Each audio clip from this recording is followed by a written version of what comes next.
Programa Triálogo. Oferecimento Logos Livraria. Promover o conhecimento é a nossa missão. Olá, esse não é um monólogo, não é um diálogo, é um triálogo. 3 pessoas trialogando sobre um assunto do seu interesse.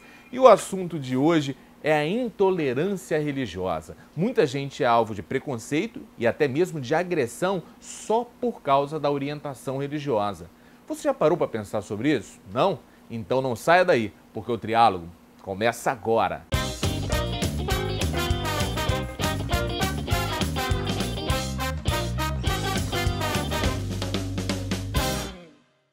Nessa edição do Triálogo, eu convidei 2 pessoas que são alvos frequentes de violência por conta da intolerância religiosa. Eu tenho aqui o pai de santo, pai Marcelo de Omolu, e também o agnóstico Quinho Borges. Antes da gente começar a trialogar sobre esse tema tão delicado, eu gostaria que vocês assistissem a esse depoimento dessa jovem adolescente que mostra com tanta clareza o fruto desse descaminho ideológico. Assista aí. Eu sou um bandista e sempre que eu falo, me perguntam a minha religião, sempre a primeira reação é tipo assim: ui, você é macumbeira? Sou macumbeira mesmo, tá ligado? Sou da macumba, macumba na veia, tá? E se você não sair de perto de mim, eu vou fazer uma macumba aqui agora pra você, tá? Mentira, gente, eu não sou macumbeira, tá? Umbanda não tem nada a ver com macumba, nada. Então, você que tá assistindo o vídeo e você acha que Umbanda é macumba, vai primeiro em um terreiro, aí você vem poder criticar minha religião, ok? Não, gente, nada a ver, tá? Eu sou um bandista, eu não tô nem aí pra religião dos outros. Eu só quero saber com a minha, me preocupar com a minha religião, ser feliz com a minha religião. Uma vez eu tava super afim de um gatito. Aí, né, eu tava conversando com ele e de repente o pai dele é pastor, ok, nada contra.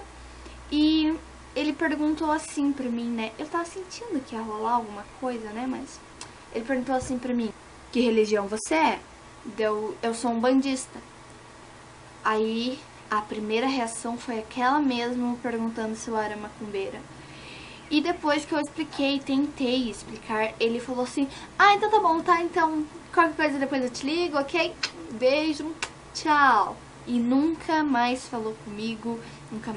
Eu não tenho vergonha da minha religião, eu assumo, sou um bandista. Mas às vezes nem sempre eu falo pra todo mundo, porque, né? Porque se eu sair gritando pro mundo que eu sou um bandista, eu só vou me tornar uma menina estranha, que ninguém vai querer sentar do lado no ônibus. Sensacional essa menina, né? Demais. Muito boa. Muito boa colocação a dela.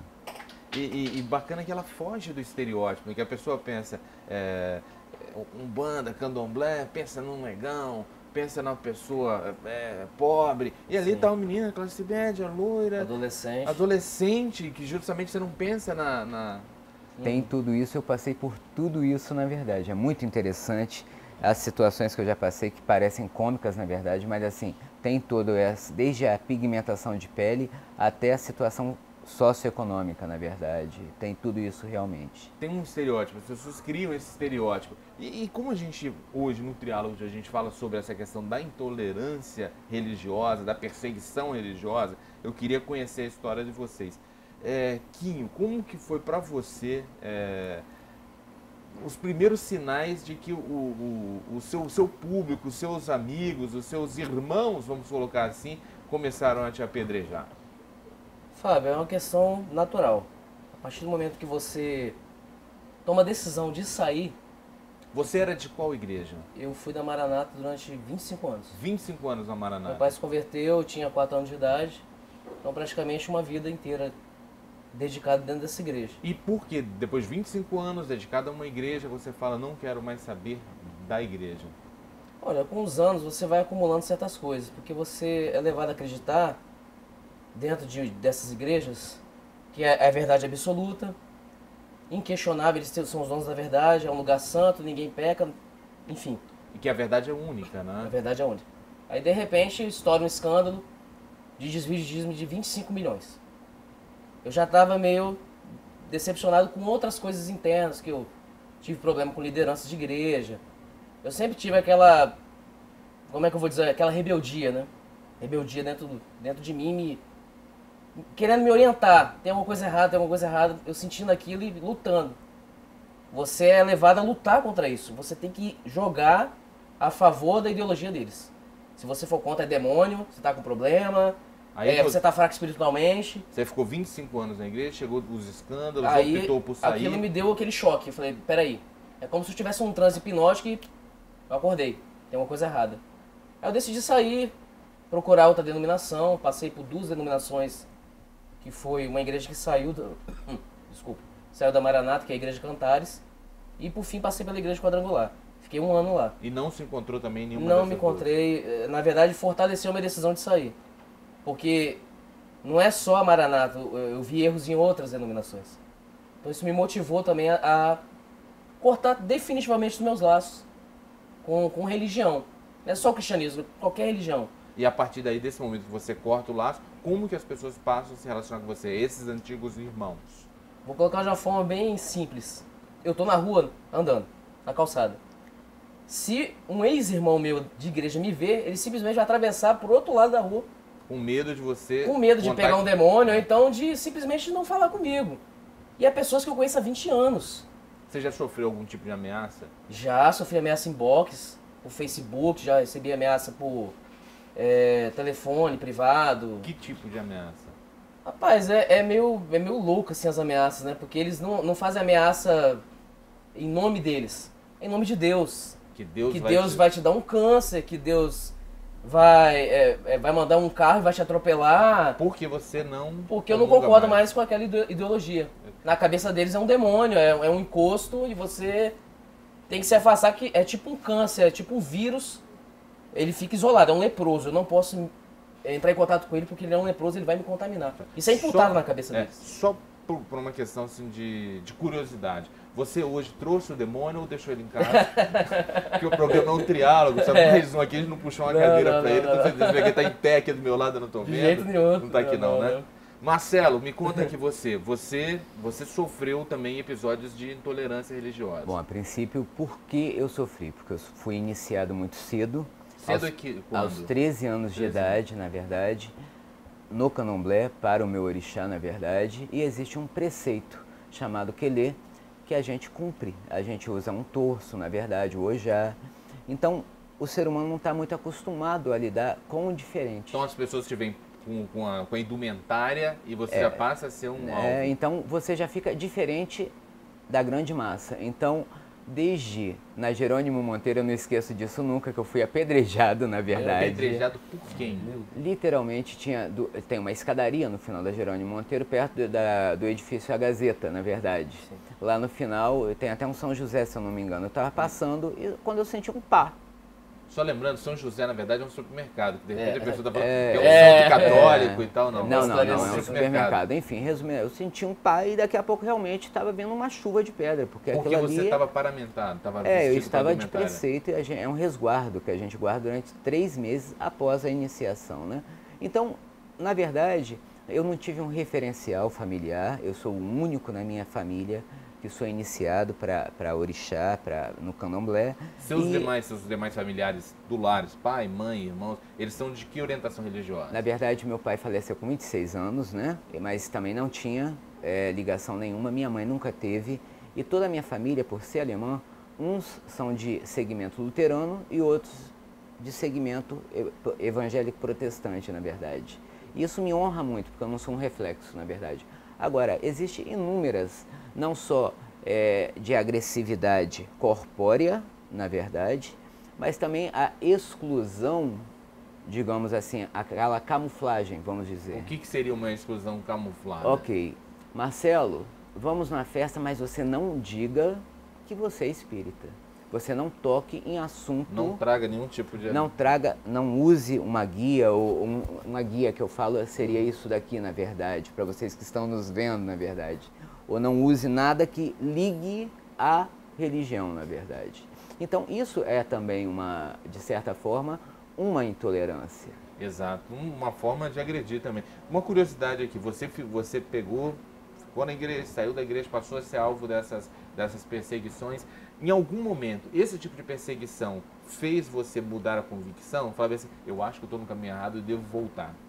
Não, de forma alguma. Eu acho que assim, a cada episódio de intolerância só fortalece a minha decisão. A cada ataque no Facebook, eu sou um cara assim que eu me envolvo muito nessa questão religiosa. Meu Facebook, ele tá sempre com alguma postagem relacionada a isso, entendeu? E sempre vai ter alguém atacando para poder defender a sua crença. Não que você tá errado, que você traiu, cuspiu o prato que comeu, né, e não pode fazer isso e tal. Então, cada ataque intolerante desse, cada ataque fundamentalista que eu sofro no Facebook, eu só alicerço mais ainda, só me fortalece mais ainda a minha decisão. Então a agressão, a intolerância não é um caminho de convencer, né? De jeito nenhum. Pelo contrário. Pelo contrário. No seu caso, Marcelo, você que tem esse problema na vida social, na vida pessoal, em algum momento você pensou em negar a sua fé por conta dela não ser confortável e compatível com as pessoas na sociedade? Eu vou tentar explicar para também seus telespectadores, na verdade. A sociedade impõe certos dogmas, desde social a emocional. Então a gente, como todo ser humano, a gente entra às vezes numa crise existencial. Será que eu estou errado? E fiquei inúmeros, na verdade eu acho que foram 7 anos, tentando me converter, achando que aquilo estava errado. Então em determinado momento você falou, vou para uma igreja, não por outra pessoa. Eu acho que eu estou... Né? E achava que estava errado. Só que eu vi que era uma condição entre eu e uma energia que transcende, na verdade. Não por outros, na verdade. Eu estava pensando assim, eu estou errado. E não era isso. Hoje eu passaria por tudo e continuo muito bem na minha fé. Por quê? Porque você acredita, você tem fé por duas coisas, ou por uma comodidade, ou por uma interação entre você e algo. No meu caso, é a segunda opção.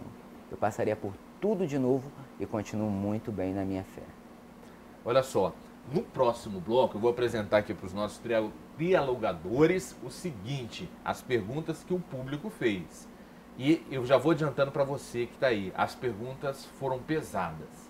São perguntas provocativas. Ótimo. Que bom. Podemos responder? Com certeza, adoro a provocação. Então a gente vai rapidinho para o intervalo, daqui a pouco a gente volta com mais Triálogo.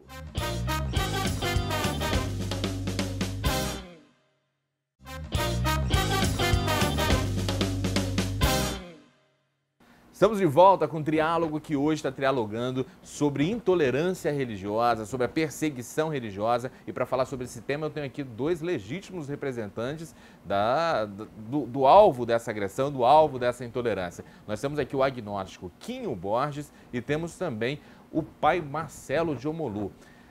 Nesse bloco eu apresento as perguntas que foram feitas pelo público e, como eu falei no bloco anterior, as perguntas não são nada simpáticas nessa edição. A primeira pergunta foi essa. Não seriam os deuses das diferentes religiões o mesmo ser com diferentes nomes? Cláudio Henrique Cariacica. Acredito piamente. Para mim, eu acredito no bem e no mal. Não importa o nome que ele tenha, até porque a própria, na verdade, toda a história, Deus tem vários nomes, desde Jeová, a Javé e etc e tal. Mas o bem e o mal não seria uma questão de ponto de vista? Vamos Exatamente. imaginar o que de repente é bom para alguém, seja bem para alguém, é ruim para outro. Mas é isso que eu estou querendo dizer, que causa intolerância, na verdade. Na verdade, não existe uma plena verdade.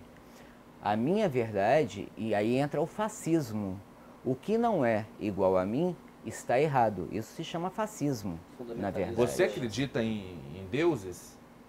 Então, eu como agnosticista, né? Agnóstico teísta, desculpa, que essa filosofia defende? Não é nem uma religião, é filosofia.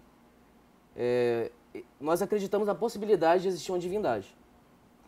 Mas assim, não há uma preocupação de você ir mais a fundo, porque agnóstico é o contrário de gnóstico. O gnóstico, ele foi uma filosofia que surgiu logo no começo da igreja primitiva, meio que saiu ramificado da igreja primitiva. Que eles batiam no peito, não, nós temos o conhecimento, nós dominamos o conhecimento. Já o agnóstico é o contrário. ele vai para uma linha mais humilde. Não, eu não tenho conhecimento, eu não sei. Não tenho capacidade de compreender Não há uma o capacidade absoluto. cognitiva de definir Deus. Quem é Deus? Ele é uma energia, ele é uma consciência coletiva, ele é a natureza. Não há uma preocupação. Hoje eu morreria em paz sem me preocupar em o que é Deus, definir Deus. É mais ou menos isso que o agnosticismo teísta ele segue, essa linha filosófica. Ótimo. Vamos então para a próxima pergunta.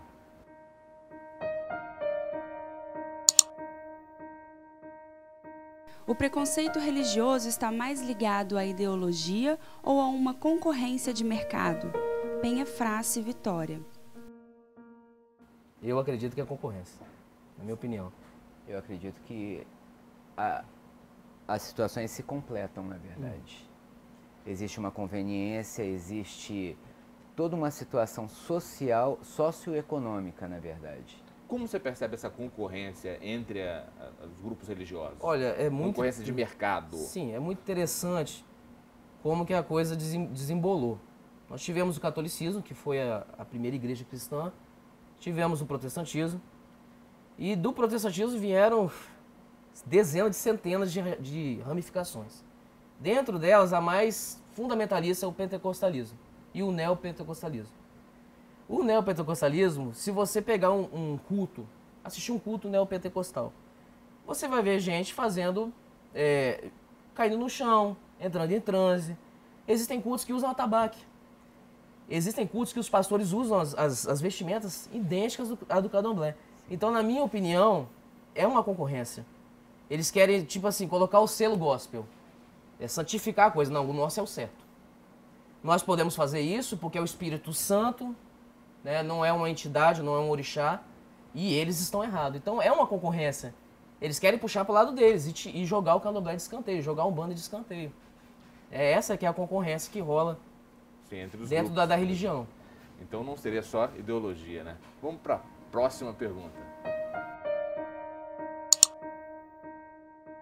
Agnóstico para mim é um ateu medroso, não tem coragem de assumir para si mesmo e sobretudo para Deus que não tem fé. Querem posar de intelectuais, mas não passam de ignorantes. Thalita Oliveira, Porto Alegre, Rio Grande do Sul. Muito boa essa aí, caramba. Rapaz, na minha opinião, na verdade, eu acho que o ateu é que é o arrogante. Desculpa a sinceridade, porque existem provas científicas de que existe um criador. Você pega o DNA, por exemplo. É um código de programação altamente complexo. Não tem como você dizer que aquele código surgiu do nada. Alguém programou, alguém criou. Você olha a biodiversidade da Terra, a quantidade de espécies de animais que existem. Isso não pode ter desembolado do nada. Alguém programou, alguém criou. Mas, reafirmando, o agnóstico teísta não se preocupa com definição de Deus. Se foi um ancião de barba com uma bata branca, ou se foi uma energia solta, ninguém sabe. O agnóstico não se preocupa com isso. Mas que tem um Criador, tem um Criador. Isso aí não tem como negar. Para mim, não se trata de covardia. Se trata de um fato científico. Eu não estou indo nem para o lado da religião. É um fato científico. É uma programação, um código de programação. Alguém criou isso. É isso que eu penso. Próxima pergunta.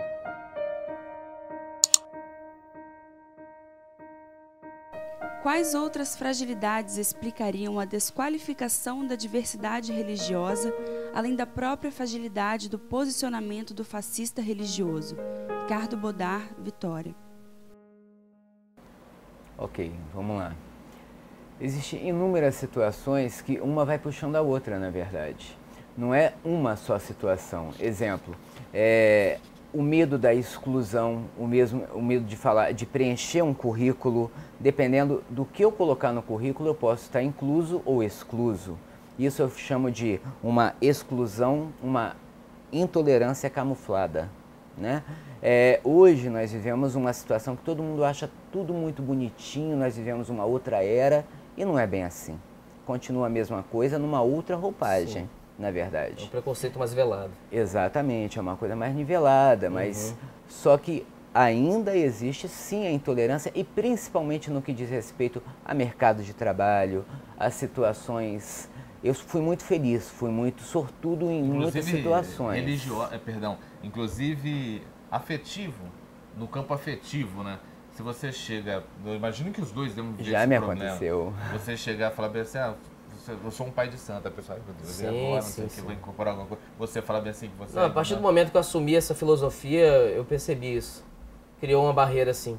Tanto no campo sentimental, de arranjar uma pessoa para estar do meu lado, quanto a amizade mesmo. Pessoas que se afastam por causa dessa E, definição. infelizmente, existe uma coisa que as pessoas se limitam. Por exemplo, você é pai de santo, você não tem uma profissão, você não tem um grau de intelecto, você é limitado só àquilo, na verdade. Agora, eu me recordo uma coisa bem passageira de ter um flerte com uma pessoa e, de repente, a pessoa me pergunta assim, que foi cômico, na verdade, uma situação de falar assim, você escolhe ou esse negócio aí, Nossa. ou a situação afetiva, né? Que eu falei assim, não tem como escolher. Não tem como escolher porque não tem amor aqui no plano que se iguala, que se qualifica ao que eu sinto pela minha fé. Só podia ter dormido sem essa, né? Né? Vamos para a próxima pergunta. Vocês acham que podem falar mal da nossa fé e não toleram que a gente diga o que pensa sobre as macumbas de vocês? Isso que é liberdade religiosa? Jonathan Medeiros, Serra. Muito pelo contrário, muito pelo contrário. Eu acho que, entenda bem, existe uma liberdade de expressão, só que hoje nós não estamos mais nisso, nós estamos numa liberdade de agressão. Exatamente. Hoje a situação não gira em torno de eu respeito você, mas eu não acredito no que você faz. Hoje existem pejorativos e pejorativos, a força da expressão, na verdade. Hoje a situação não gira em torno, eu não posso não acreditar em algo, mas eu tenho o dever de respeitar aquela situação. E essas macumbas que você faz, como a pessoa falou aqui? Na verdade, a macumba gospel, né, que rola. É uma maldição que joga em cima de você e tal. Eu acho assim, Fábio, se eles têm o direito de criticar em cima de um púlpito, de falar que o homossexualismo é errado, porque está baseado na Bíblia, eu acho que eu tenho o direito de dizer que não. Porque, para mim, a Bíblia é só um livro. Então, eles têm que respeitar a minha posição com relação a isso. Para eles é um livro sagrado, um livro místico, é um livro, né, é a quarta figura da Trindade, viram até Tetandade, é uma loucura. Então, se eles têm o direito de criticar, nós também temos. Agora, a questão é que tem que se limitar a um debate apenas. O problema é que não acontece isso. Acaba acontecendo o quê? Invade o espaço do outro, entra na política, aí tem a bancada evangélica, começa as perseguições. São pessoas influentes, Fábio. Sim. Milhões de pessoas estão vendo o Marco Feliciano falando aquelas coisas. E isso Esses caras intimida. são em todos os veículos de comunicação, E né? isso intimida. A gente não E precisa ir muito longe. Não. Olha só, tem mais uma pergunta.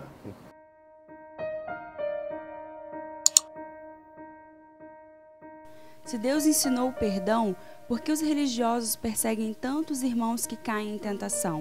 Madalena Cordeiro, Cariacica. Muito boa essa daí, muito boa. É uma pergunta interessante, né? Porque Jesus não era cristão. Já começa por aí. Se você pegar o Sermão da Montanha que Jesus ensinou, os ensinamentos que ele passou, vai totalmente na contramão do que a religião ensina, do que a igreja cristã ensina. Existe uma certa, como é que se diz, uma vigilância.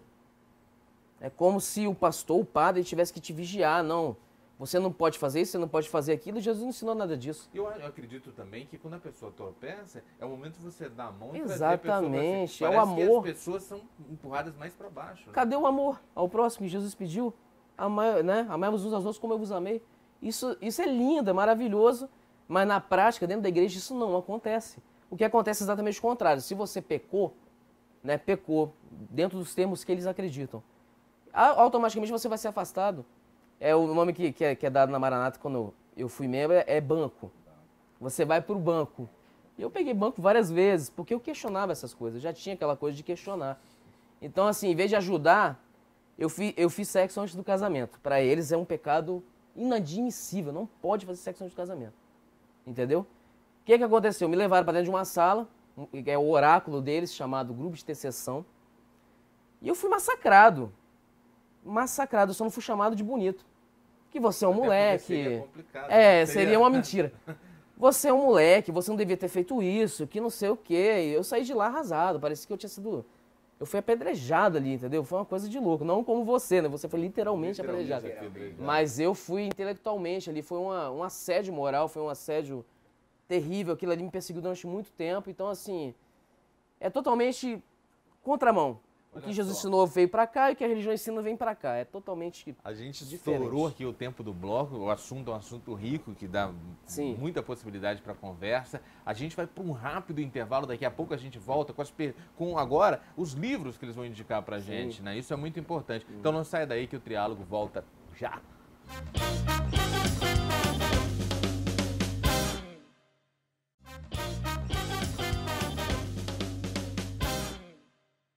Estamos de volta com o Triálogo, que nessa edição discutiu a intolerância religiosa, a perseguição religiosa.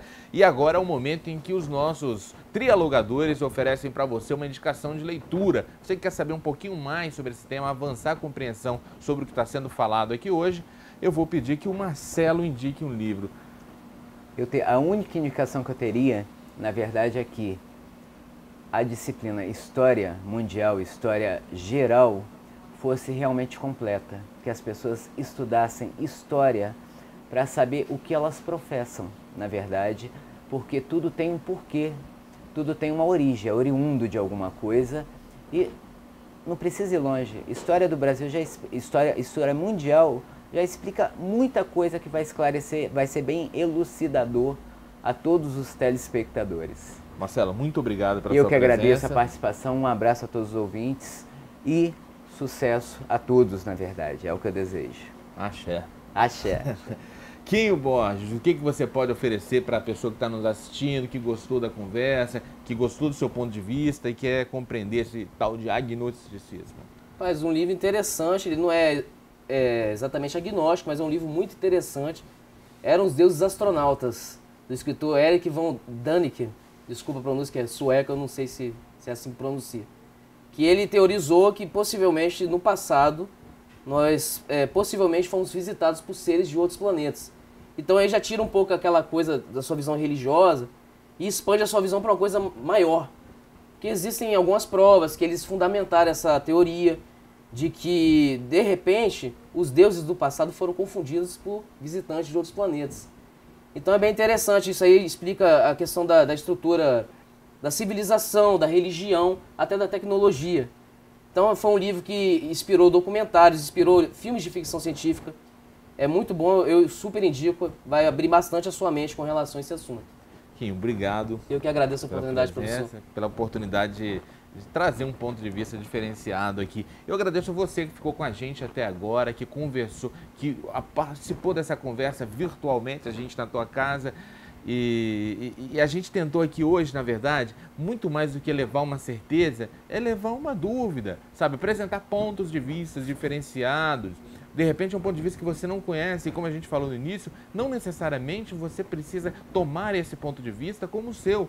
É só compreender que existem outras formas de enxergar a realidade que talvez você ainda não conhecia. Só respeita. Não precisa acreditar em nada do que foi falado aqui. Essa é a missão do Triálogo, trazer novos pontos de vista. E é isso que a gente tentou fazer hoje. Você pegou o programa pela metade, de repente você está falando desse, poxa, eu queria ter assistido o início, não sei o que eu vou fazer agora. Você vai lá no site imagem.tv.br/triálogo. Lá tem essa edição na íntegra e todas as outras edições do Triálogo que já foram realizadas até agora, tá certo? Você também pode ajudar a gente a construir novos triálogos. Você vai lá no facebook.com/triálogo na TV, facebook.com/triálogo na TV, deixa a sua sugestão de tema, de entrevistado, que a gente vai ter prazer em fazer um triálogo sob medida para o seu desejo. A gente vai embora agora e volta numa nova edição do Triálogo. Um forte abraço e até! Valeu, galera!